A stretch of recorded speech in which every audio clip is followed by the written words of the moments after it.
Dr. Barbara Hutchinson is the president of the Association of Black Cardiologists and is the managing partner of Chesapeake Cardiac Care in Maryland. Dr. Hutchinson is a member of the American College of Cardiology, American Society of Echocardiography, American Society of Nuclear Cardiology, and the American Academy of Sleep Medicine. Ladies and gentlemen, please welcome Dr. Barbara Hutchinson.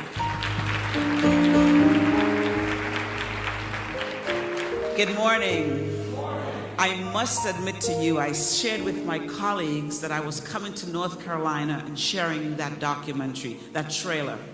They said, well, you'll be coming back with a few bullets. And I said to them, I am confident I am going to a group that wants to make African American communities healthy again. And so I was not concerned at all.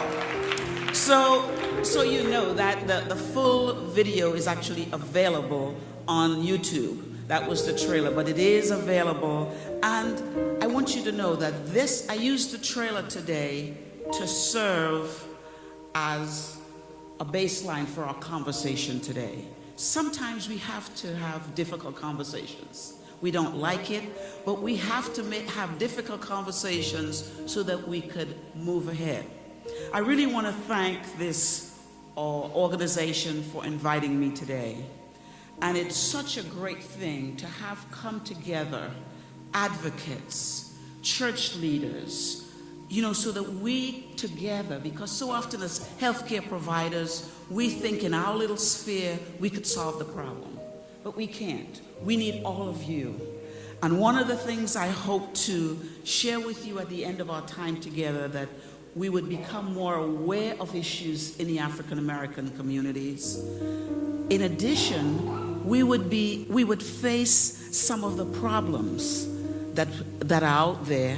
And more important, when you leave here today, you are going to take back to your churches some ideas that I share with you today. Now, I'm honored to be representing the Association of Black Cardiology, but briefly, this organization is 43 years old. And we started because we were going to the larger health meetings, and we realized that no one there was addressing the specific needs of African Americans. And so the goal of our organization really is to prevent heart disease and stroke. That's number one. And number two, to try to decrease the disparity that actually exists in healthcare for us. And so hopefully by our time together, I would have made you aware of some of these. When we talk about heart disease, it's a broad term, because when you think of the heart, there is the muscle to the heart. There are the vessels that feed the heart that could be blocked. There's the electricity that the heart generates, and there could be an abnormal rhythm. So there are certain different things when we talk about heart disease. You could have been born with a congenital problem in the heart, and you could have problems with your valves in the heart. But a lot of times when we talk about heart disease, the main things we're talking about are really those arteries that go to the heart that become blocked, that could cause you to have a heart attack, or the arteries that go to the brain that can cause you to have a stroke. So I'll start first briefly just going through some of the key points and some of the risk factors. Most of you here know about that. Hypertension, number one, it kills over 78 million adults. And guess who's affected by it most? We are, African Americans. And just think about it. The more troubling problem, though, is only 54% of us are treated. Only 54% are treated. And when you think about it, the hypertension in African Americans, we get it more often, number one, and earlier than Caucasians. So it's absolutely important for us to really be aggressive in managing our blood pressure, because for us, high blood pressure can lead to more strokes, more kidney disease, more diabetes, blindness, and of course heart disease. And the second thing about hypertension, we can change it. You know, there's certain things we can't change. We can't give away mom and dad. We can change our sex, but we can have an impact on our blood pressure. And it's based on what we eat, the lifestyle we lead. So I want you to be aware, of course, of, I'm sure in your churches, you screen a lot of people with high blood pressure. Important, after screening, there has to be a second step. And that is the referral. You need to have a place where if the blood pressure is high, they can go see Dr. Joe. If the blood sugar is high, they can go to see the doctor. So it's very important. As far as the blood pressure, the number to remember, most of us remember it should be less than 140/90. But guess this. If you have other problems, diabetes, you've had a stroke, you've had heart attack, you have stents, you've had bypass surgery, that number should be lower. And that's why often when you go to the doctor's trying to push the number down, because the lower it is, the less likely of you having all the other complications. Let's look at cholesterol. We all know that cholesterol is bad. But you may be surprised to know that we do not have as high cholesterol levels as Caucasians. But guess what? We suffer more heart attacks than they do. So how is that possible? I'll share with you a little secret. There was a study we just reviewed, and we found that most physicians across the country are very good at treating us for high blood pressure. We may need one, we may need two. But we found, as far as cholesterol, the medication that is supposed to lower cholesterol levels, not many African Americans were on those medications. That's troubling, because what that means, it leads us now to have more strokes and more heart attack. So, as you look at that, that's a disparity. And that's what we as an organization are out there fighting every day, to make sure that physicians that treat us are giving us the right medications. Now, I'm not going to touch diabetes because I know you're going to get a long lecture on diabetes, but the thing I want to address is obesity. It's an epidemic.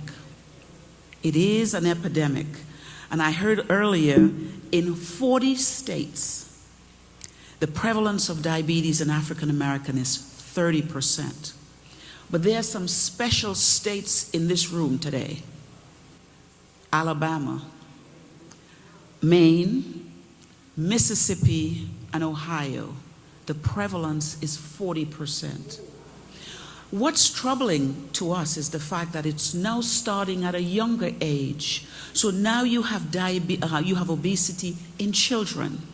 And if we start off with obesity in children, you can imagine what we are saying is that generation may never get to see their grandparents. They're going to die sooner.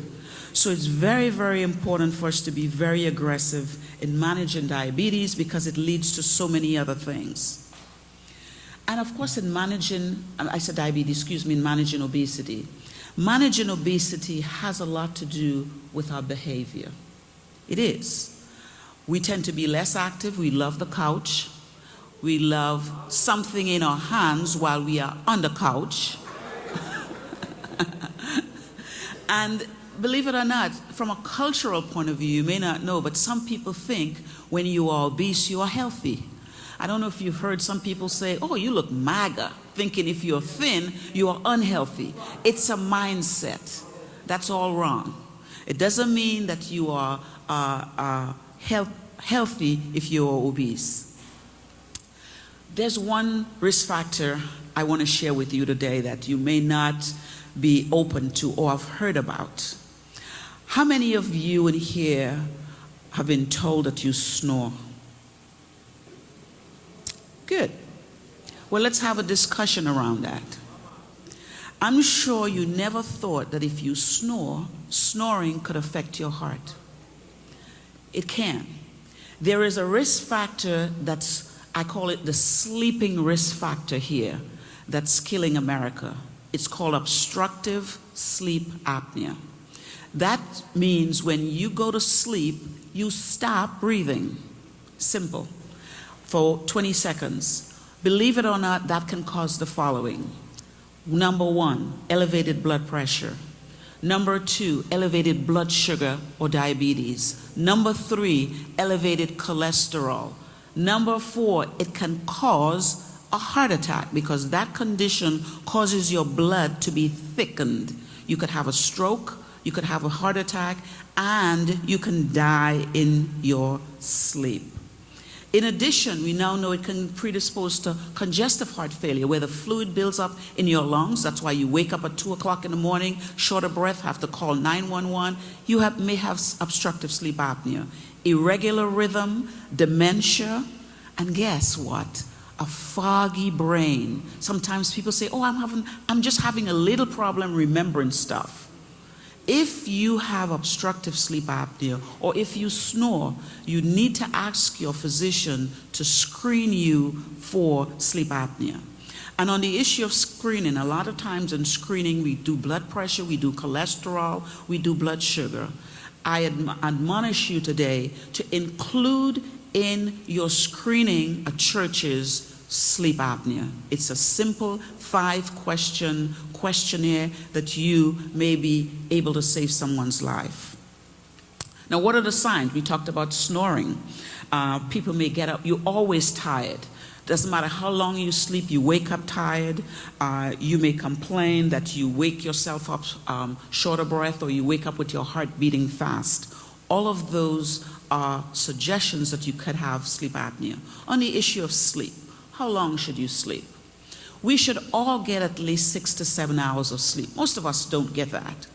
But 2 things to know about sleep. If you sleep too little or you sleep too much, it's bad. Both ends of the spectrum is bad because it can predispose to bad things like a stroke.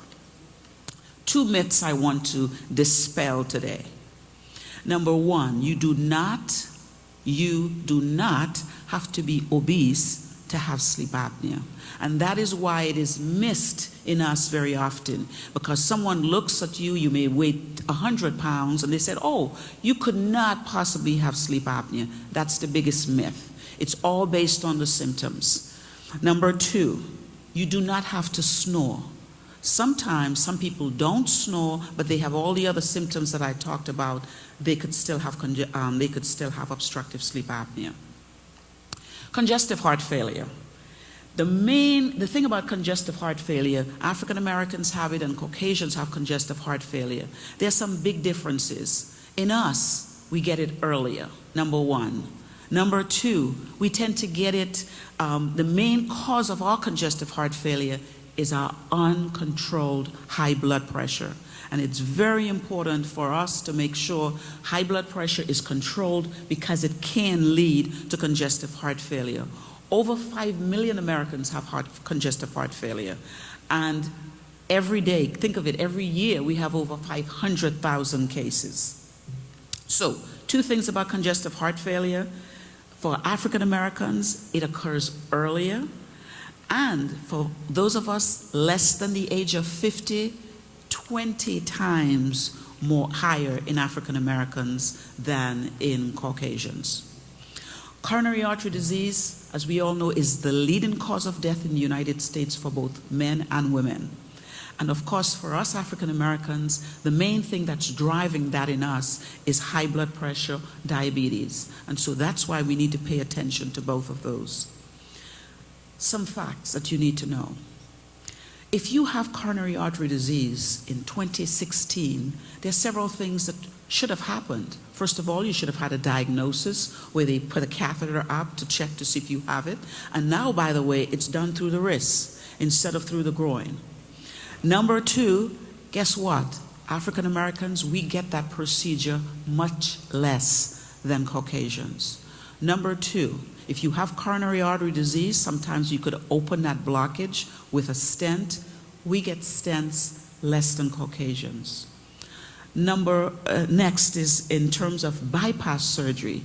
Sometimes you have so many blockages that the best treatment is bypass. We get that procedure less than Caucasians. So there's disparity even in the management of the coronary artery disease. We are not diagnosed as soon as we should, and then we don't get the treatments that we should. And this is where I'm going to share with you how you all could be a part of the group that helps to change that. Now, we need to increase the awareness of these facts because a lot of people don't know that.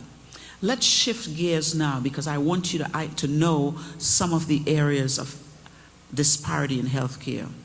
Number one, access. It's the, I should say, the lion in the room.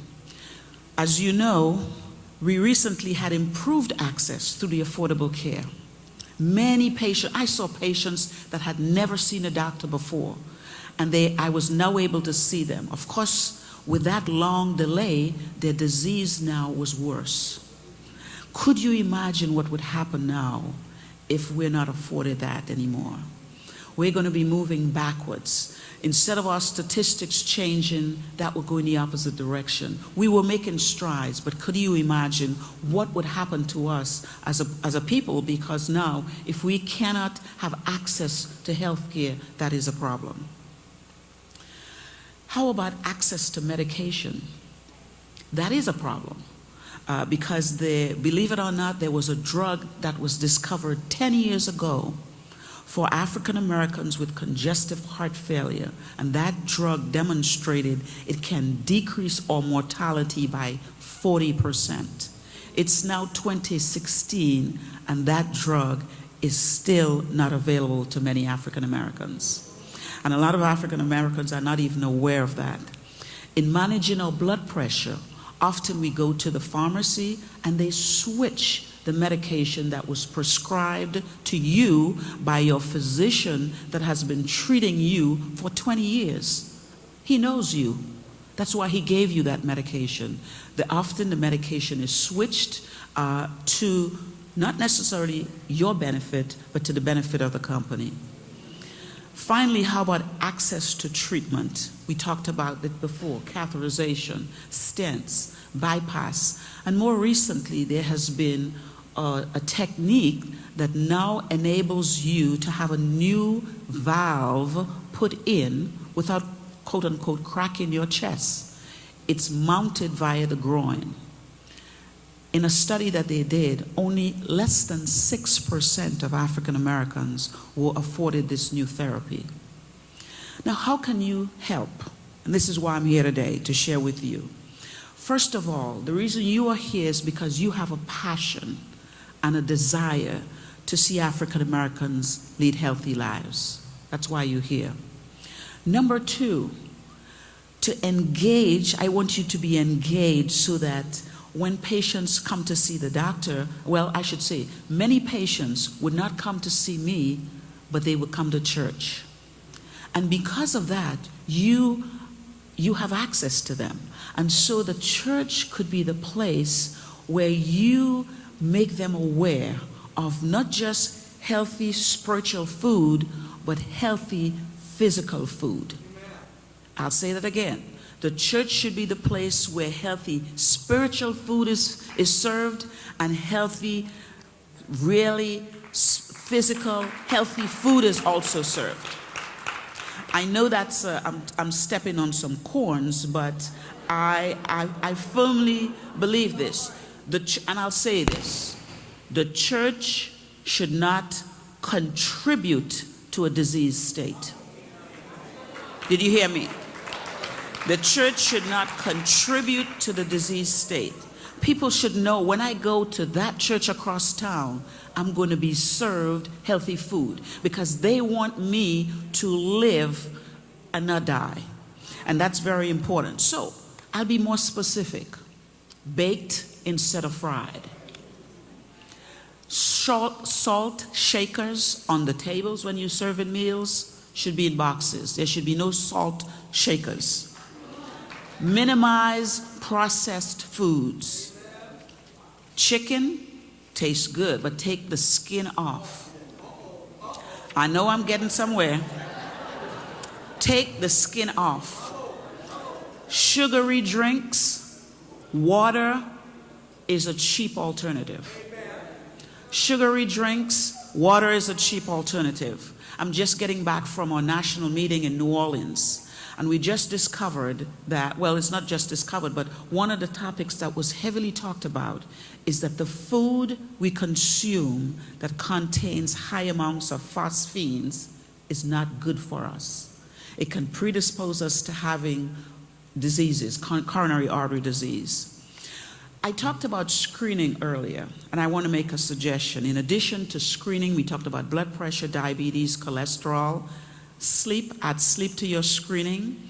And the other thing is, advocates. I need to share something with you because you need to know this. Clinical trials, that's how we know how things work in the United States. Guess what? We are not involved in enough clinical trials, and we need to. And one of the things I'm advocating today, as you talk on your churches, have an advocate category called advocates of clinical trials. That advocate is going to go to those centers where they have clinical trials, and they would be the face, because we have not been involved in clinical trials because of what happened in Tuskegee. But we got to get in the game, because that's how we will know what works for us, because we are special, our genes, and so not on the back end we finding all the complications from the things that we take. So it's very important. I see my cue here that my time is up, but advocates, you need advocates for patients visits, physician visits, advocates to visit the hospital, to be advocate for patients. We talk about medication advocates. And in closing, I want to say this.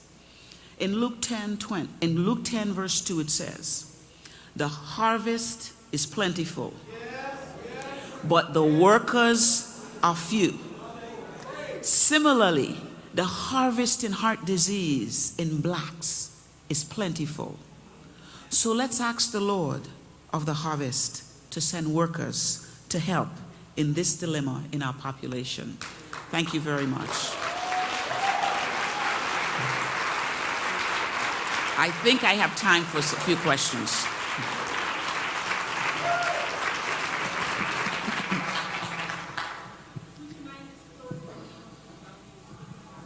Oh, the name of the drug is called Bidil. Bidil. It's a combination of a nitrate and hydralazine. Capital B-I-D-I-L. It's a combination of isosorbide, dinitrate, and hydralazine. You talked about sleep apnea. Yes. Is that something that can be cured, or does that go away with weight loss? Or because you mentioned that Yes. you don't have to be overweight to have sleep apnea. And the reason you don't have to be overweight to have sleep apnea, because sometimes it's related to the structure at the back of your throat. When you lie back, the tongue falls back and obstructs the back.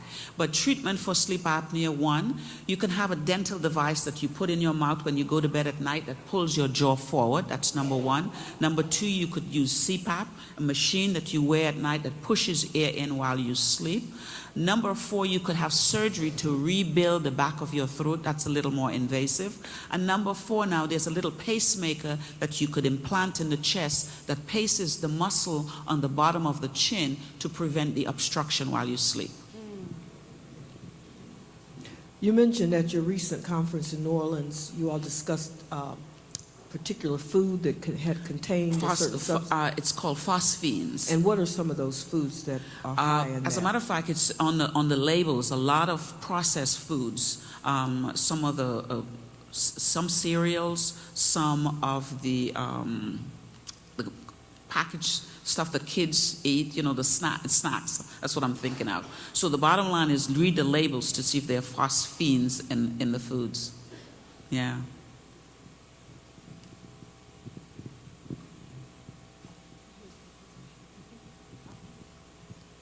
Doctor, what type of advocacy is out there to assist in health professionals in their disparate diagnosis and treatment of African Americans?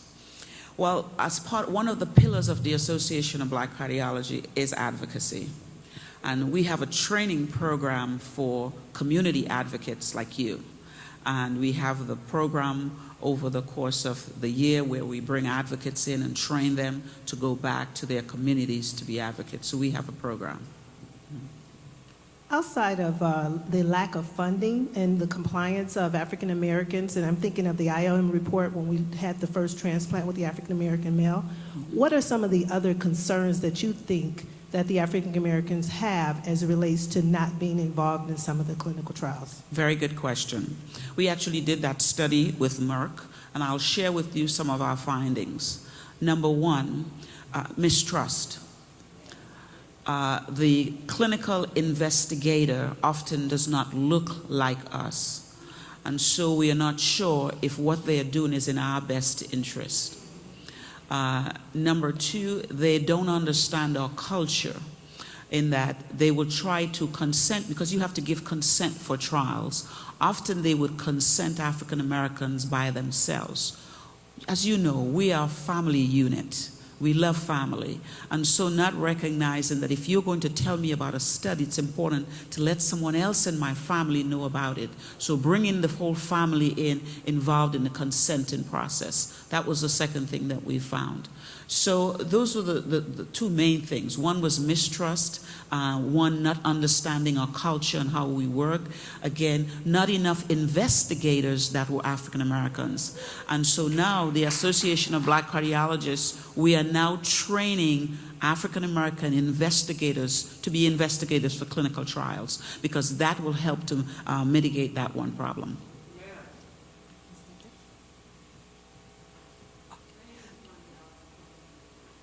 Yes. Thank you. Thank you. My other question is in relation to the drug cycle. It actually does. And as part of the congestive heart failure process, there's something called nitric oxide that's involved.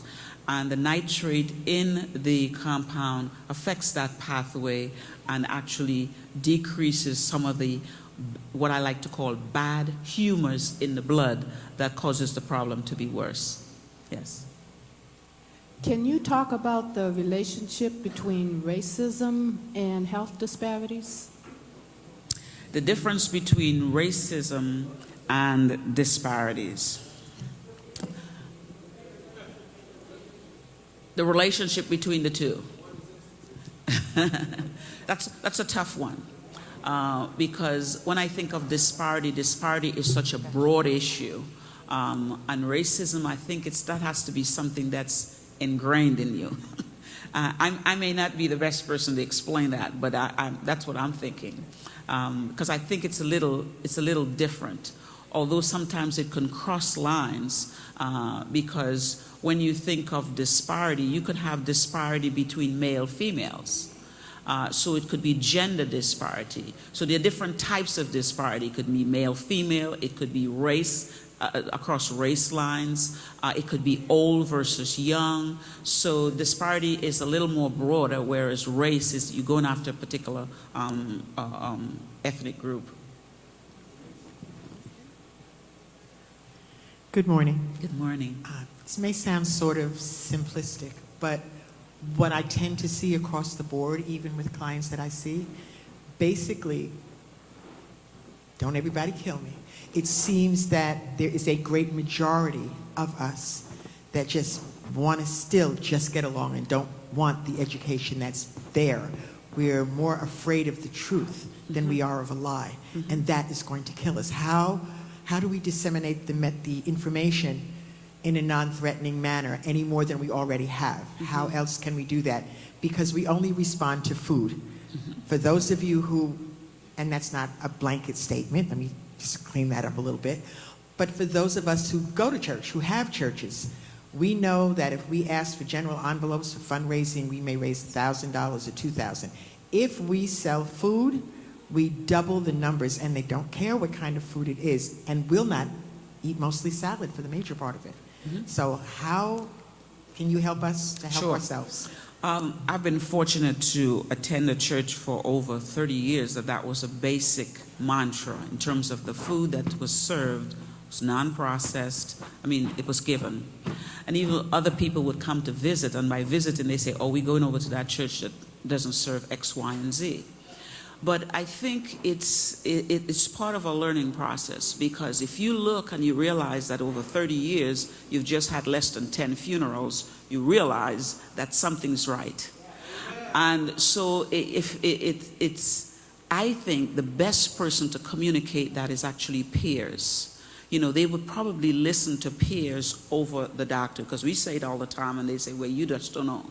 That food is great. But if it's coming from peers, and this is why I think groups like this in churches could deliver the message that we as providers been trying to communicate, I think it would not fall on as many deaf ears. So don't give up. Keep plugging away. And I tell you what, if you serve salad, baked chicken, and stuff that's healthy, if they are hungry, they'll eat it. And it tastes good. Good morning. Yes. Hi. I'm a respiratory therapist, and I treat a lot of patients that have sleep apnea. A lot of minority people, I try to encourage them to use their machine at night. What do you see in terms of numbers as far as improvement with hypertension, overweight, cholesterol, diabetes, in terms of improvement over time with them using it? Good question. In my practice in Maryland, I actually have a sleep management program that has been in effect over the last 3 years. And in my practice, I've seen people, 6 medications coming in, now on 3 for blood pressure. People coming in with atrial fibrillation in the hospital once a week have not been to the hospital in 2 years. So it does impact disease. But I think more important is that you have to have an ongoing process of monitoring. They come in, if the mask is wrong, we get them, we fit it until we get the right one. That's number one. And we keep eyes on them. We don't just send it in the mail to you and hope that it would fit and it works. We actually there to coax you and point out how it's been helping in other areas. Because when they could see, wow, I'm no longer on 6 medications since I've been using this gives them more impetus to use it. Good morning. My name is Patricia Ricks. I'm right here in the middle. Yes, my name is Patricia Ricks, and I have one comment and one question. Number one, the dental apparatus is absolutely wonderful. I do a lot of traveling, and it's the best thing going. Second, I'd like to know how to get into your program to train us to come back and be advocates, and is there a charge? There's no charge because it's sponsored. That's part of the grants that we put in, is to have advocates trained. Now we have a website, abcardio.org. And those of you that may be interested in being in our advocacy program, and it's across the country, I'd be happy to take your names and send it back to headquarters so that they can reach out to you. Because throughout the year, across 18 cities, we have community health programs over a 3-day weekend, and we would love to have the people that are advocates in that area be at these events. abcardio.org. AB as in boy, cardio.org. Thank you very, very much.